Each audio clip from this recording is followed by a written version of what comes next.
Here it is, 1 week later with the Galaxy S23 Plus.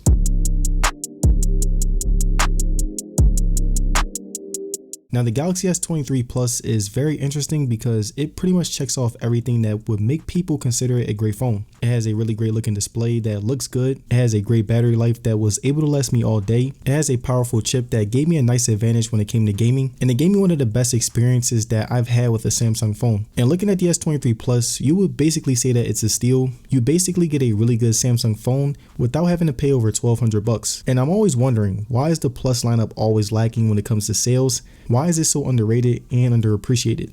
Well, the answer is that $1,000 price tag. And remember I told you guys that the S23 Plus is a great phone? Well, the Pixel 7 Pro is also a great phone that is not only better than the S23 Plus, but it's also cheaper. Now looking at the S23 Plus and Pixel 7 Pro side by side, let's give a fair comparison to the price that you're paying. The Pixel 7 Pro has a bigger battery. It has 12 gigs of RAM compared to the S23 Plus's 8. It has a 1440p display compared to the S23 Plus's 1080p display, and it arguably has a better camera, which isn't a great look for the S23 Plus. And to make matters worse, as I'm making this video, the Pixel 7 Pro is currently on sale for $750, making it almost $300 cheaper, which again, isn't a great look for the S23 Plus. So in my opinion, all Samsung has to do to make the Plus series notable is either make them better than the competition or lower the price. Because I really do like this phone. And even though there are many people who don't agree with the price tag, I still want to share my experience with it to give you guys a real insight as to how it holds up. Now the Galaxy S23 Plus has a 6.6 inch dynamic AMOLED display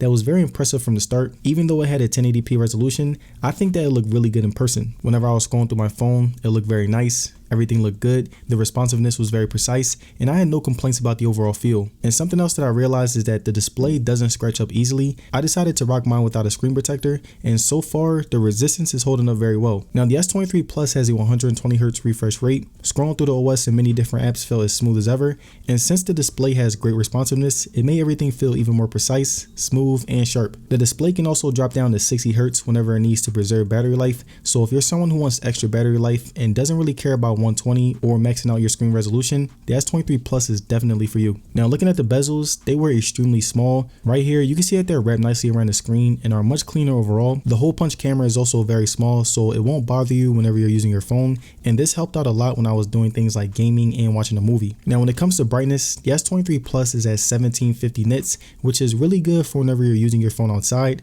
No matter how much the sun was shining, I could see the screen perfectly, and you can also put it to extra brightness if you need it to be brighter. Now something that I didn't like about the S23 Plus's display was the facial recognition. There were many times where I was trying to unlock my phone and it wasn't working, and if it was working, it was very slow and I would have to get it on multiple tries. The fingerprint scanner worked much better, it was very fast, and I opted to turn off the facial recognition and basically just use my fingerprint instead. Now when it comes to the size of the S23 Plus, I can't tell you guys whether or not you will love it or hate it, but I do want to list some pros and cons that you could look out for. Now the pros of having a big screen is that the viewing experience is much better, the battery is bigger so it'll be able to last longer, and bigger phones tend to have slightly better resolution. Now the cons of having a big screen is that it makes it much harder to use with one hand. Trying to simply reach the top of the screen requires more work, and you'll need some pretty big pockets if you want to store your phone. But again, I want to let you guys outweigh the pros and cons because everyone's needs are different. Now the responsiveness still holds up very well and is easily my favorite part about the screen. Its quick and snappiness made this phone feel not only good but fast,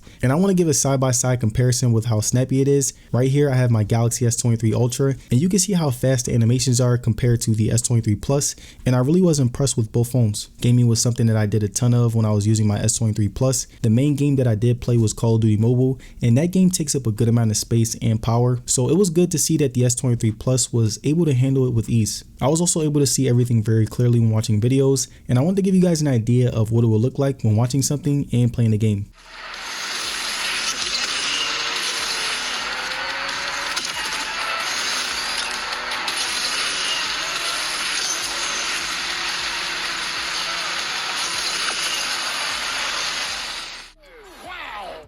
It's Harden into Tillman, out to Harris, into Tillman again, shot clock at 4, double team, Harden 3, what a shot! Now the S23 Plus has a 4700 mAh battery that not only has outdone the S22 Plus, but it was also able to last me a whole day on a consistent basis. And mind you, I'm the type of person who is on my phone doing things like scrolling through social media, playing games, texting my friends, and many other things that the average person does. And I'm usually getting over 6 hours of screen time a day, and I only charge my phone when I go to sleep. I didn't cut any corners, I had 5G on, no auto brightness, I maxed out the resolution, and I never used power saving mode, so I was extremely impressed. Now when I was gaming, it would hurt the battery a lot. On my heavy Call of Duty gaming sessions, I would usually be gaming for about 2 hours, and my battery would take a 25% hit, which is much better than a lot of other phones in this price range. And if I could give you guys a quick estimate, I would say that my battery is usually on 20% by the end of the day when I wasn't gaming. And when I was gaming, I would have the cable connected because I didn't want it to die. And the last thing that I wanted to touch on when it came to the battery was the charging. I used my 45 watt fast charger, and my phone was able to charge from 0 to 100% in under an hour. So if you do find yourself in a situation where you forgot to charge your phone, you could put it on the charger while you're getting ready for work, and it should be on at least 80% by the time you're done, depending on how long it takes you to get ready. Now looking at software, the S23 Plus supports Android 13 and is also supported by One UI 5.1,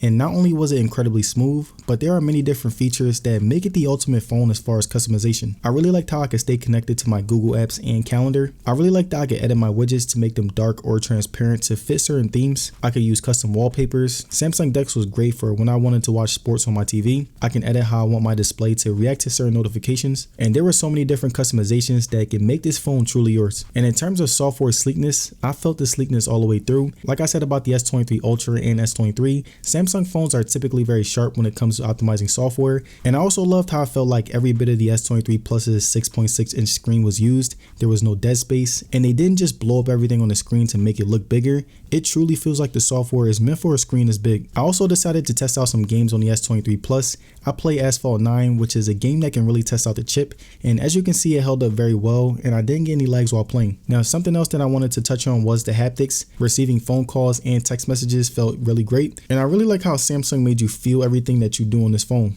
Every movement gave you a slight vibration, and it made it feel even more premium. Now the final thing that I wanted to note was that the S23 Plus will be getting 4 years worth of software upgrades, so when it comes to longevity, it's pretty much got you covered. Now just like the S22 Plus, the S23 Plus has some really loud speakers that were very loud whenever I used them. I would usually use them in the house whenever watching videos on social media or YouTube, and I didn't really have to turn it all the way up because of how loud they were on the lower tiers of volume. And I also tested out how they sounded when playing music, and if I'm being honest, they're loud, and unlike last year, I was surprised that I didn't experience a dip in quality. I also tested out the S23 Plus as my alarm, and I had no problem waking up from it. I didn't have to set multiple alarms, and I didn't really have to worry too much about receiving important notifications. And right here, I'm going to give you guys an idea of how the speakers sound.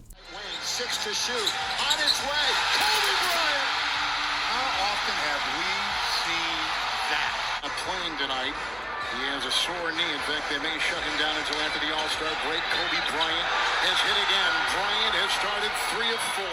Now the Galaxy S23 Plus has a 50 megapixel main camera, along with a 10 megapixel telephoto and 12 megapixel selfie, along with a 12 megapixel ultra wide, and based on my usage over the past week, I would say that the pictures look amazing. Now starting with zoom modes, the S23 Plus has a couple of different zoom modes, and of course the quality gets dumbed down a bit once you get closer or enter ultra wide, but I found all of the zoom modes to be great when compared to other smartphones. The shutter speed has gotten much better, but there's still room for improvement. I decided to test this out by shooting a moving car, and as you can see right here, the camera was still able to capture most cars, but again, it doesn't compare to the iPhone or the Pixel. Now next up, I want to show you guys how the camera performed in different environments. And the first environment that I want to start with is daytime. Now looking at the outside photos, the selfies were good but couldn't capture my skin tone well. I think that as a person of color, they are lackluster, and just like the S23 Ultra, they make me look lighter than I actually am. Also, the sharpness on my face could be too much sometimes, but that's personal preference. And I also took some pictures of random street objects, the sky, and different aspects of nature, and I can honestly say that the S23 Plus held up very well in these environments,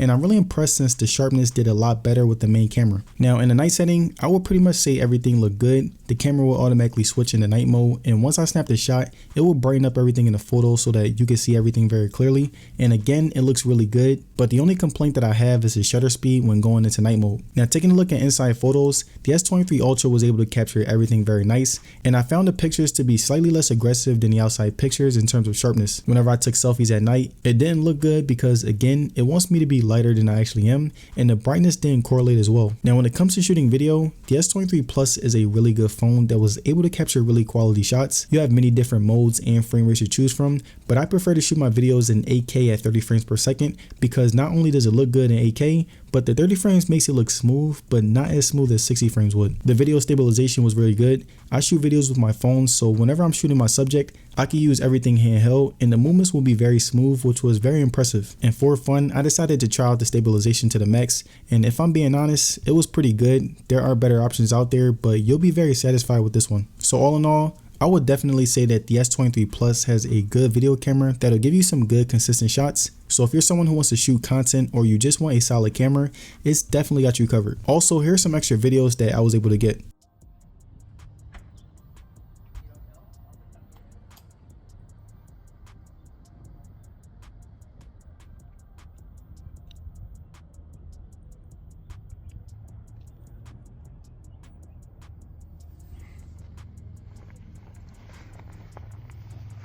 So here's the final question. Is the Galaxy S23 Plus worth buying? Well, I would say that if you do buy it, you will like it. But again, you can get a better phone for a cheaper price. The Pixel 7 Pro and OnePlus 11 are arguably better and offer great experiences without you having to pay over $1,000. And I think that the only thing wrong with the S23 Plus is that it's a great phone, but Samsung really messed up on the price. But if you are someone who does prefer the S23 Plus, it's definitely a phone that you'll be satisfied with and you'll get a pretty good experience, so it's really not a waste of money. But there it is, you guys, my review on the Galaxy S23 Plus. And I thank you guys for watching this video, and I'm gonna see you guys in the next one. Peace.